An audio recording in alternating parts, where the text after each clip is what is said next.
Bismillahirrahmanirrahim. Assalamualaikum warahmatullahi wabarakatuh. Alhamdulillah wassalatu wassalamu ala Rasulillah wa ala alihi wa sahbihi wa man walah wa la haula wa la quwwata illa billah. Raditu billahi rabba wa bil islami dina wa bi Muhammadin nabiyyan wa rasula. Rabbi shrah li sadri wa yassir li amri wa hlul 'uqdatam min lisani yafqahu qawli amma ba'd. Alhamdulillah sekarang kita masuk ke dalam mata kuliah tafsir pertemuan kelima. Nah, sebagaimana yang pernah kita pelajari dalam ulumul Quran, bahwasanya tafsir itu ada ragam metodenya. Ragam metode tafsir atau sumber yang menjadi landasan dalam penafsiran itu ada bermacam-macam.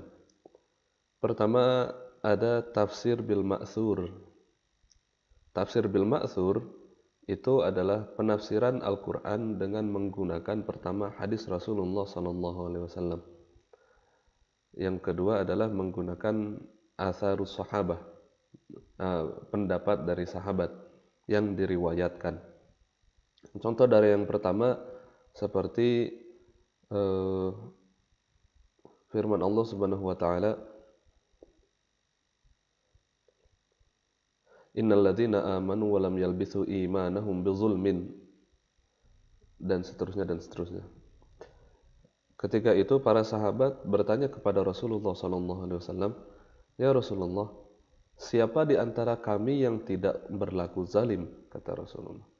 Lalu kemudian Rasulullah SAW menjawab bahwasanya kezaliman itu, yang dimaksud dengan zalim di situ adalah kekafiran. Maka itu salah satu contoh dari tafsir bil ma'thur. Atau contoh yang lain bisa kita lihat dalam Sahih Bukhari ketika masuk ke dalam bab tafsir. Maka di situ ada penafsiran dari Rasulullah SAW atau dari para sahabat atau bahkan tabi'in tentang ayat yang dibahas di situ. Nah, yang kedua adalah tafsir bir ra'yi, yaitu tafsir dengan akal. Tafsir dengan pemahaman. Ini para ulama berbeda pendapat sebagaimana yang kemarin kita bahas. Ada yang menyatakan tidak boleh menafsirkan dengan ra'yu karena dalil-dalil yang kemarin kita sampaikan. Bahwasanya Rasulullah SAW bersabda, "Man qala fil Qur'an bi ra'yihi fa asaba faqad akhta'a." Atau man qala fil Qur'an bi ra'yihi falyatabawa maq'adahu minan nar.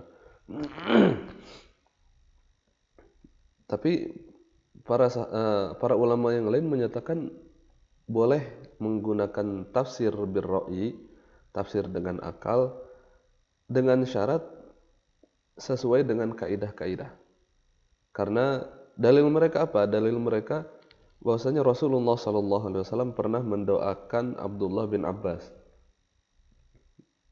Rasulullah SAW bersabda, Allahumma faqihhu fid din wa 'allimhu ta'wil. Ya Allah, pahamkanlah dia dalam agama, wa 'allimhu ta'wil, dan ajarkanlah dia tentang tafsir Al-Quran. Nah, dalil itu menunjukkan bahwasanya Rasulullah SAW mengharapkan dari Abdullah bin Abbas beliau bisa memahami Al-Quran. Ya, memahami Al-Quran dengan cara apa lagi kalau misalkan bukan dengan pemahaman sendiri. Nah, dari situ kita melihat bahwasanya ada kaidah-kaidah tafsir yang tidak bisa kita lewatkan begitu saja. Di antaranya adalah mengikuti tata bahasa Arab, jelas. Karena Al-Quran berasal dari bahasa Arab, maka penafsiran terhadap Al-Quran tidak bisa keluar dari tata bahasa Arab. Tata bahasa Arab yang kita pelajari, yang kita tahu ya, selain dari nahwu, lalu kemudian sharaf, lalu kemudian balaghah, itu yang perlu kita pegang dalam menafsirkan Al-Quran. Maka kita tidak bisa menggunakan metode hermeneutika dalam penafsiran Al-Quran. Kenapa? Karena hermeneutika pada dasarnya itu lebih mengutamakan pemahaman pembaca daripada maksud dari penulis. Bahkan ada mazhab mazhab hermeneutika yang lebih ekstrim lagi, mereka menyatakan bahwasanya penulis sudah mati. Maksudnya yang benar itu adalah apa yang kita baca, apa yang kita pahami, bukan maksud orang yang menulis. Itu kan sangat bahaya. Karena dalam ajaran Islam, mau tidak mau kita kan akan mengikuti sumber utama, yaitu Al-Quran dan Hadis. Bagaimana jika orang itu bisa memahami Al-Quran secara pribadi, secara sendiri, dan menyatakan itulah yang benar, sedangkan apa yang dimaksud oleh Allah itu salah? Padahal tafsir sendiri, mungkin di kelas kemarin saya sudah pernah menjelaskan atau belum. Tafsir itu adalah usaha manusia untuk mencapai maksud Allah Subhanahu wa taala. Jadi itulah bedanya antara hermeneutika dengan tafsir. Tafsir itu adalah ilmu tentang memahami Al-Quran sejauh kapasitas manusia, sejauh kemampuan manusia untuk mencapai maksud dari yang Allah tujukan. Jadi tujuan tafsir itu bukan bagaimana kita paham. Bagaimana kita paham teks ini, enggak cuma di situ. Tapi tujuan tafsir adalah bagaimana kita paham maksud Allah dalam teks ini. Hingga akhirnya bagaimanapun penafsiran orang terhadap ayat Al-Quran, dia akan menyatakan wallahu a'lam.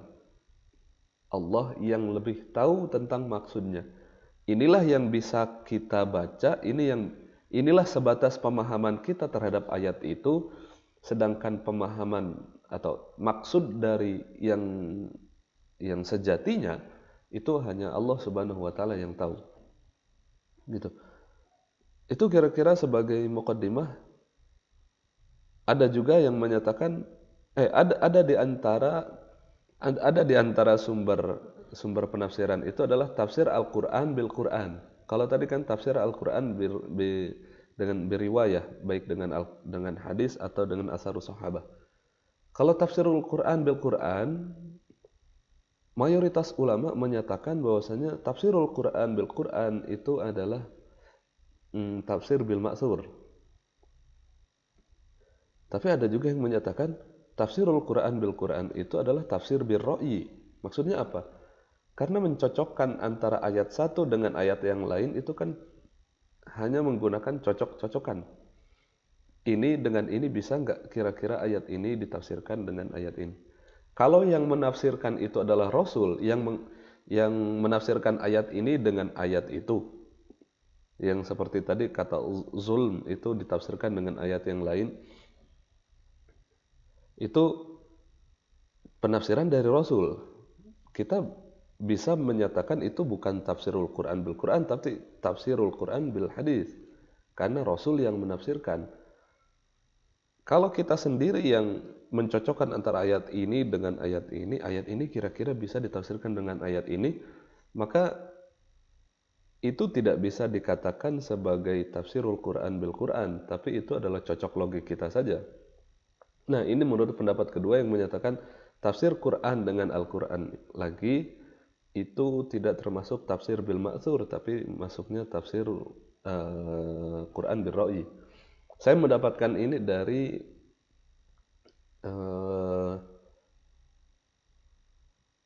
salah seorang dosen Usuluddin. Beliau ahli tafsir. Astagfirullahaladzim. Lupa namanya. Ya kira-kira begitulah. Maka sekarang kita masuk ke dalam ayat tentang risalah. Dalam materi ini kita akan membahas dua ayat. Yang pertama adalah surat Asy-Syura ayat 51, yang kedua surat Al-Baqarah ayat 136. Surat Asy-Syura ayat 51 menggambarkan mengenai bagaimana cara Allah Subhanahu wa taala untuk berkoneksi, bagaimana Allah Subhanahu wa taala untuk menyampaikan pesan-pesannya kepada manusia. Sedangkan surat Al-Baqarah ayat 136, ayat itu menggambarkan tentang bahwasanya apa yang diturunkan oleh Allah Subhanahu wa taala kepada Rasulullah sallallahu alaihi wasallam itu juga sama dengan apa yang diturunkan kepada nabi-nabi sebelumnya. Maka meskipun sekarang kita lihat agama samawi, Islam, Yahudi dan Nasrani itu merujuk kepada mengerucut kepada satu sosok, yaitu Ibrahim alaihissalam. Namun ketiganya berbeda. Karena meskipun kita lihat sekarang semuanya berbeda. Karena dalam keyakinan kita sebagai umat Islam, dua agama yang lain itu sudah melenceng dari ajaran yang benar. Orang Nasrani, orang Yahudi, mereka tidak meyakini Isa sebagai nabi, maka mereka menjadi agama sendiri. Orang Nasrani, mereka tidak meyakini Rasulullah SAW sebagai seorang nabi yang terakhir, maka mereka menjadi agama sendiri. Kira-kira seperti itu yang akan kita bahas dalam pertemuan sekarang. Nah, ayat pertama adalah surat Asy-Syura ayat 51. Allah Subhanahu wa taala berfirman, "A'udzu billahi minasyaitonir rajim. Bismillahirrahmanirrahim. Wa ma kana li basharin ay yukallimahu Allahu illa wahyan aw min wara'i hijabin aw yursila rasulan fayuha bi idnihi ma yasha. Innahu 'aliyyun hakim." Wa ma kana li basharin, tidaklah seorang manusia itu, ayyukallimahullah, akan Allah ajak bicara secara langsung, illa wahyan, kecuali dalam bentuk wahyu atau dalam bentuk ilham, au min wara'i hijab, atau berbicara langsung tapi min wara'i hijab, ada penghalang antara Allah Subhanahu wa taala dengan makhluknya, au yursila rasulan, atau juga bisa jadi Allah Subhanahu wa taala yursila rasulan, mengutus sosok yang menjadi perantara. Fayuhiya biiznihi ma yasha. Lalu kemudian perantara itu memberikan wahyu yang Allah Subhanahu wa taala berikan, biiznihi, dengan izin Allah Subhanahu wa taala, ma yasha, apa yang Allah kehendaki. Innahu, sesungguhnya Allah, aliyyun, maha tinggi, hakimun, maha bijaksana. Sebagaimana yang tadi disinggung sedikit, bahwasanya ayat ini menggambarkan cara bagaimana Allah Subhanahu wa taala menyampaikan wahyu kepada manusia, kepada para nabi. Setidaknya ada 3 cara yang disebutkan di dalam ayat ini. Yang pertama, illa wahyan. Allah Subhanahu wa taala menggunakan ilham, yaitu dengan cara membisikkan langsung ke dalam hati manusia itu. Membisikkan langsung ke dalam hati manusia itu hingga akhirnya manusia itu mengerti atau ngeh bahwasanya oh iya, seharusnya seperti ini. Sebagaimana yang pernah di dalam surat Al-Qur'an yang lain, ketika Allah Subhanahu wa taala berbicara tentang ibunya Nabi Musa,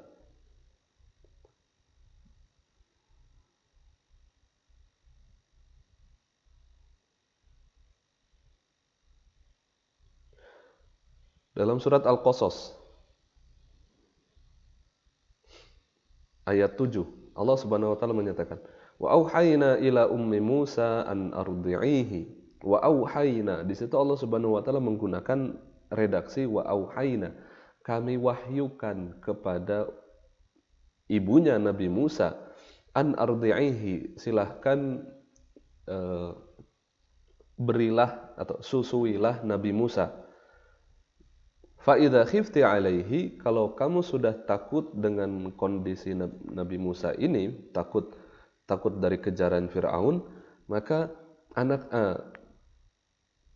fa'alqihi fil yammi, maka simpanlah dia dalam keranjang, dalam kotak, wala takhafi wala tahzani, dan kamu jangan takut dan jangan sedih.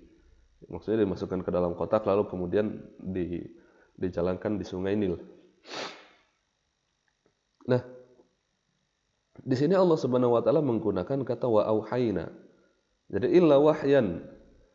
Yang dimaksud dengan wahyu di sini adalah sebagaimana yang tadi saya sampaikan, Allah Subhanahu wa taala membisikkan langsung ke dalam diri manusia itu, ke dalam diri nabi tersebut. Tapi tidak hanya nabi kan, sebagaimana tadi Allah Subhanahu wa taala memberikan wahyu, memberikan ilham kepada ibunya Nabi Musa. Maka kalau dari Nabi, contoh yang Allah Subhanahu wa taala berikan risalahnya secara wahyu, secara ilham, itu adalah Nabi Dawud alaihissalam dengan kitabnya Zabur. Nah, lalu kemudian au min wara'i hijabin, atau dari balik hijab, dari balik penghalang. Kita tahu bahwasanya Allah Subhanahu wa taala menciptakan manusia. Allah Maha mengetahui tentang manusia, Allah Maha melihat tentang manusia. Tapi Allah sendiri dalam Al-Qur'an dinyatakan la tudrikuhul absar wa huwa yudrikul absar. La tudrikuhul absar. Allah itu tidak bisa dipandang oleh mata. Jadi la tudrikuhul absar, tidak ada mata yang bisa sampai kepada Allah Subhanahu wa taala. Wa huwa yudrikul absar, tapi Allah Subhanahu wa taala bisa memandang makhluknya. Maka ini menjadi salah satu dalil ketika Isra Mi'raj ada para sahabat berdebat, apakah Rasulullah SAW melihat Allah Subhanahu wa taala? Ada yang menyatakan melihat, tapi dalam suatu hadis yang lain menyatakan nurun anna arah. Rasul menyatakan seperti itu. Saya hanya melihat cahaya, bagaimana saya bisa melihat ketika berada di suatu tempat yang terang benderang. Ya kira-kira samalah ketika kita, enggak usah jauh-jauh lah. Ketika antum naik motor, lalu kemudian malam-malam di depan antum ada motor yang dia tidak sadar menyalakan lampu jauh. Kita kan jadi serab, enggak bisa ngelihat apa yang ada di balik cahaya itu. Tahu-tahu di belakang ada sepeda, ada motor, ada apa, kita nggak tahu. Nah, nurun anna ara, bagaimana ketika Rasulullah SAW berada di Sidratul Muntaha dan itu terang benderang, Rasul tidak bisa melihat apa-apa, hanya melihat cahaya. Itu dalam satu hadis. Maka la tudrikuhul absar, Allah tidak bisa dicapai oleh pandangan manusia. Wa huwa yudrikul absar, tapi Allah Subhanahu wa taala pandangannya bisa mencapai seluruh umat manusia. Maka ketika Nabi Musa beliau pergi ke Bukit Tursina, di sana beliau melihat api, lalu kemudian tiba-tiba ada yang berkata kepada Nabi Musa. Nah, itu wa kallamallahu Musa taklima, Allah Subhanahu wa taala berbicara kepada Nabi Musa, tapi min wara'i hijab, tapi ada pembatas, ada penghalang antara Nabi Musa dengan Allah Subhanahu wa taala. Hingga Nabi Musa hanya mendengar suaranya saja. Gitu. Jadi contoh yang kedua untuk min wara'i hijab itu adalah Nabi Musa. Karena Allah Subhanahu wa taala berbicara, tapi kemudian Nabi Musa tidak melihat. Nabi Musa hanya mendengar suaranya. Jadi ada hijab, ada penghalang. Ya, penghalangnya itu tadi. La tudrikul absar wa huwa yudrikul absar. Allah itu tidak bisa dilihat. Tapi Allah bisa melihat segala sesuatu. Au yursila rasulan, atau Allah Subhanahu wa taala mengutus utusan, mengirimkan utusan, fayuhiya biiznihi ma yasha. Allah Subhanahu wa taala menyampaikan wahyu dengan izinnya. Ma yasha, ya apa yang Allah kehendaki. Salah satu contohnya adalah Jibril di sini. Innallaha astafa minal malaikati rusulan. Allah Subhanahu wa taala memilih dari malaikat itu, khusus ada malaikat-malaikat yang bertugas sebagai penyampai risalah. Innallaha astafa minal malaikati rusulan. Lalu kemudian Allah juga memilih Rasulullah SAW daripada nabi-nabi yang lain. Hingga akhirnya Al-Quran ini disampaikan oleh malaikat yang terpilih dan kepada manusia terpilih. Syekh Mutawalli Asy'arawi menyatakan ini dalam pengajian tafsirnya ketika menjelaskan ayat ini. Bahwasanya Al-Quran ini telah Allah titipkan kepada kurir lah katakan, malaikat yang dipilih dari entah ada berapa malaikat yang ada. Jibril lah yang terpilih untuk menyampaikan Al-Quran ini. Lalu kemudian yang dipilih dari manusia itu adalah Rasulullah SAW. Maka Al-Quran ini dikirimkan oleh yang terpilih, lalu kemudian diterima oleh orang yang terpilih. Hingga akhirnya bersyukurlah orang-orang yang bisa menghafalkan Al-Quran, karena mereka adalah orang-orang yang terpilih, orang-orang yang Allah Subhanahu wa Ta'ala pilih sebagai pelaksana dari ayat Al-Quran yang dinyatakan oleh Allah Subhanahu wa Ta'ala. Bagaimana ayatnya?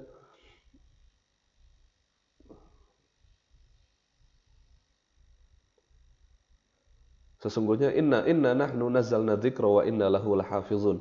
Allah menyatakan inna nahnu nazzalna dzikra, kami yang menurunkan dzikr Al-Qur'an ini, wa inna lahu lahafizun, dan kami yang akan menjaganya. Menjaga Al-Qur'an ini adalah dengan memilih orang-orang yang akan menghafalkan Al-Qur'an. Para ulama dulu justru bahkan sebelum mereka masuk ke dalam ilmu hadis, sebelum masuk ke dalam ilmu fikih, mereka akan menghafalkan Al-Quran dulu. Nah, begitulah. Maka dalam ayat selanjutnya, ayat surat Asy-Syura ayat 52, Allah Subhanahu wa taala menyatakan, "Wa kadzalika auhayna ilaika ruhan min amrina." Begitulah auhayna, kami wahyukan kepada kamu, ruhan, dengan ruh, dengan ya, yang menyampaikan itulah Jibril.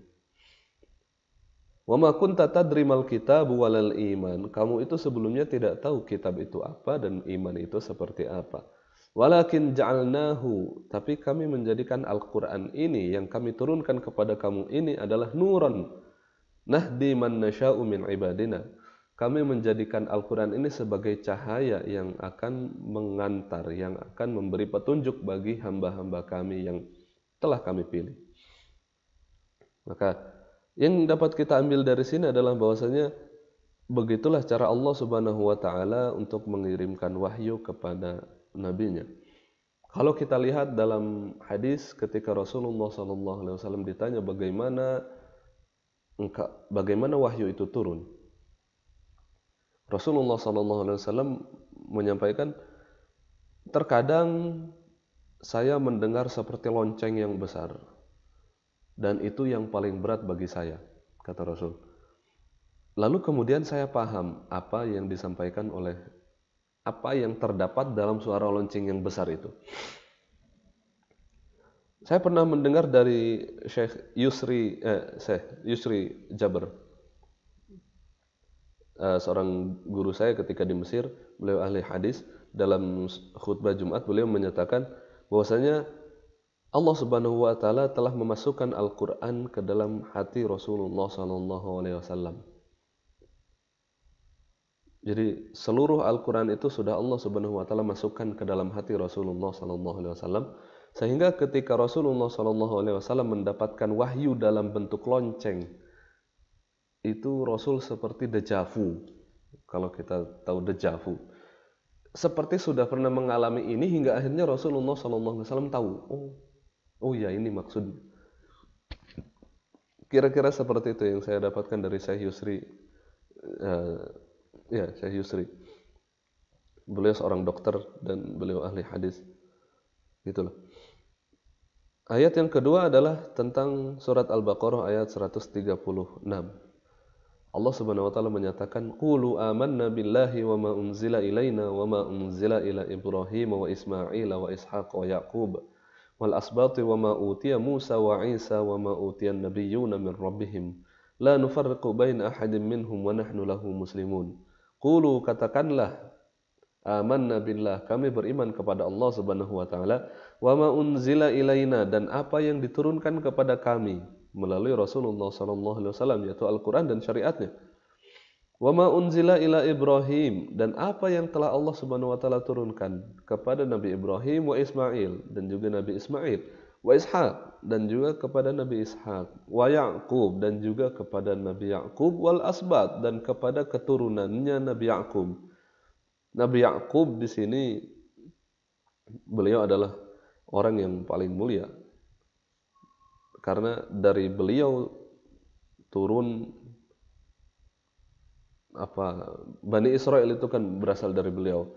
Seluruh nabi keturunan beliau kecuali Nabi Muhammad SAW.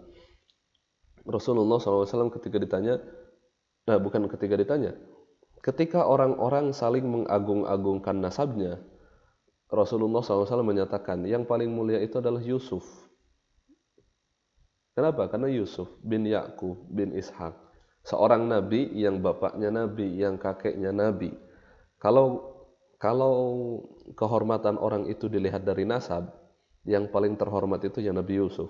Kita bukan apa-apa, cuma anak pejabat, cuma anak kepala sekolah, cuma anak bupati, anak presiden. Tidak ada apa-apanya daripada Nabi Yusuf alaihissalam. Nabi Yusuf seorang nabi, anak bapaknya seorang nabi, Yakub, bapaknya juga kakeknya seorang nabi yaitu Ishak. Nah, asbat itu keturunan dari Nabi Yakub. Nabi Yakub itu beliau memiliki nama Israel. Jadi kita jangan melaknat Israel. Karena Israel itu adalah nama Nabi Yakub. Laknat saja, kalaupun mau laknat saja Zionisnya, jangan Israelnya. Karena Israel adalah nama dari Nabi Yakub. Maka dalam Al-Quran banyak, ya Bani Israel, maksudnya adalah keturunan dari Nabi Yakub. Karena Nabi Yakub memiliki anak 12, dua diantaranya yang diceritakan dalam surat Yusuf. Yang pertama dari Nabi Yusuf, yang kedua adalah Bunyamin. Itu dari istri yang berbeda. Satu lagi istrinya yang memiliki putra-putra yang besar-besar itu. Nah, wa ma utiya Musa, dan apa yang diberikan kepada Nabi Musa, wa Isa, dan kepada Nabi Isa. Wa ma utiyan nabiyyuna min rabbihim, dan apa yang diturunkan oleh Allah Subhanahu wa taala kepada para nabi. La nufarriqu baina ahadin minhum. Inilah sebagai kunci kita sebagai umat Islam. La nufarriqu baina ahadin minhum. Kita tidak membeda-bedakan antara nabi satu dengan nabi yang lainnya. Kita mengimani seluruhnya. Berbeda seperti orang Nasrani yang mereka hanya beriman kepada Nabi Musa, Nabi Musa mereka beriman, dan nabi-nabi sebelumnya mereka beriman, tapi tidak beriman kepada Nabi Muhammad SAW. Begitu juga dengan orang Yahudi. Mereka meyakini dari Nabi Adam sampai Nabi Musa, tapi ketika ada Nabi Isa, mereka tidak meyakini bahwasanya Nabi Isa adalah seorang Rasul yang diturunkan oleh Allah Subhanahu wa Ta'ala. Sedangkan kita umat Islam, kita meyakini Nabi Musa sebagai Nabi, kita meyakini Nabi Isa sebagai Nabi, dan kita juga meyakini Rasulullah SAW juga sebagai Nabi. Maka la nufarriqu baina ahadin minhum, kita tidak membeda-bedakan antara para Nabi satu dengan yang lain. Karena Nabi-Nabi itu ia disebut dalam agama Yahudi, disebut dalam agama Nasrani. Silahkan, kalau kita baca, kalau kita dengar ceritanya, cerita Nabi Nuh dalam dua agama itu juga ada. Cerita Nabi Musa menyeberangi Laut Merah itu juga diyakini oleh kedua agama ini. Cerita ketika Nabi Ibrahim ketika Nabi Musa naik ke atas lalu kemudian berbicara dengan Allah Subhanahu wa Ta'ala, tiga agama ini meyakini. Terus Nabi Ibrahim dibakar, tiga agama ini meyakini. Hanya saja setelahnya itulah yang membuat mereka tidak yakin. Nah, yang menjadikan mereka agama yang berbeda karena mereka tidak meyakini ada datang Nabi yang setelahnya. Wa nahnu lahu muslimun, dan kita beriman kepada setiap Nabi itu. Kalau kita lihat kepada ayat yang sebelumnya, yaitu ayat Al-Baqarah surat Al-Baqarah ayat 135, Allah Subhanahu wa taala menyatakan wa qalu kunu hudan aw nasara tahtadu. Orang-orang di zaman Rasul, Yahudi Madinah atau Nasara Najran, mereka berkata wa qalu kunu hudan aw nasara tahtadu. Jadilah kalau kamu ingin dapat hidayah, kunuhu, dan jadilah orang Yahudi, au Nasara, atau jadilah orang Nasrani, kata orang Nasrani. Tahtadu, kamu akan mendapatkan hidayah. Qul, katakanlah hai Muhammad, bal millata Ibrahim hanifa. Sesungguhnya agamanya Nabi Ibrahim itu adalah agama yang hanif, tidak melenceng seperti agama Yahudi ataupun agama Nasrani. Makanya dalam surat Al-Fatihah Rasulullah SAW menafsirkan, Rasul menyatakan, "Ghairil maghdubi 'alaihim waladdallin." Al-maghdub 'alaihim itu adalah Yahudi. Yang kedua, ad-dallin itu adalah an-Nasara. Kenapa? Kenapa al-maghdub itu Yahudi sedangkan yang sesat itu adalah orang Nasrani? Karena kalau kita lihat dari sisi ketuhanan, dari sisi konsep ketuhanan, ketuhanan Yahudi itu masih sama, masih tidak terlalu melenceng jauh sebagaimana konsep ketuhanan yang ada dalam agama Nasrani. Hanya saja kelakuan Bani Israel yang banyak dinyatakan di dalam Al-Quran itulah yang membuat mereka dilaknat, yang membuat mereka dimarahi oleh Allah Subhanahu wa Ta'ala, yang membuat mereka dimurkai oleh Allah Subhanahu wa Ta'ala. Ketika mereka menentang para nabi, mereka membunuh para nabi, mereka mendustakan risalah yang dikirim oleh para nabi. Akhirnya mereka dimurkai oleh Allah Subhanahu wa Ta'ala. Sedangkan Nasrani, mereka dhalun, dinyatakan oleh Al-Quran dan Rasul menyatakan seperti itu. Mereka adalah orang sesat. Kenapa? Karena mereka memiliki konsep ketuhanan yang jauh berbeda dengan dua agama ini. Dalam penafsiran orang Kristen, dalam penafsiran orang Nasrani, semua umat manusia itu berdosa. Ada dosa bawaan. Apa? Yaitu diturunkan dari surga. Jadi semua manusia itu semuanya berdosa karena diturunkan dari surga. Gara-gara siapa? Gara-gara Siti Hawa. Maka akhirnya dengan kasih sayang Allah, katanya, dengan kasih sayang Allah, Allah Subhanahu wa Ta'ala menurunkan Isa, putranya, sebagai pembebas dosa umat manusia. Ini akidah yang melenceng. Pertama, bagaimana orang yang tidak tahu apa-apa baru lahir dia suci tapi sudah punya dosa? Itu tidak ada dalam syariat kita. La yukallifullah wala taziru waziratu wizra ukhra. Orang yang dosa tidak akan menanggung dosanya orang lain. Setiap bayi lahir masa tiba-tiba langsung dapat dosa. Lalu kemudian kok ada cerita Allah mengorbankan anaknya untuk mengampuni dosa? Itu nggak logis. Padahal kan kita kalau dalam syariat Islam, kalau kita berdosa kita minta ampun kepada Allah Subhanahu wa Ta'ala. Allah Maha segalanya. Kenapa Allah harus mengorbankan? Itu kan nggak logis. Kalau mau mengampuni dosa, ampuni saja, nggak usah mengorbankan. Jadi ceritanya gara-gara mereka melihat Nabi Isa disalib. Lalu kemudian mereka berpikir, ini Nabi Isa kenapa disalib?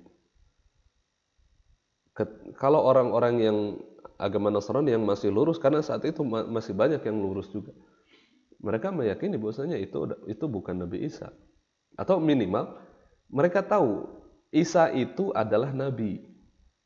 Sedangkan kesini orang akhirnya menjadi meyakininya Isa ini apa? Ada yang menyatakan Isa ini Nabi, ada yang menyatakan Isa ini anak Tuhan, Isa ini Tuhan. Hingga akhirnya muncullah akidah semacam ini. Ada dosa bawaan, ada penembusan dosa, dan Isa itu adalah orang yang Allah korbankan untuk menghapus dosa umat manusia. Kira-kira seperti itulah kenapa Allah Subhanahu wa Ta'ala atau Rasulullah SAW menyatakan mereka itu adalah orang-orang yang sesat. Nah, jadi ayat ini kalau kita sambung dengan ayat sebelumnya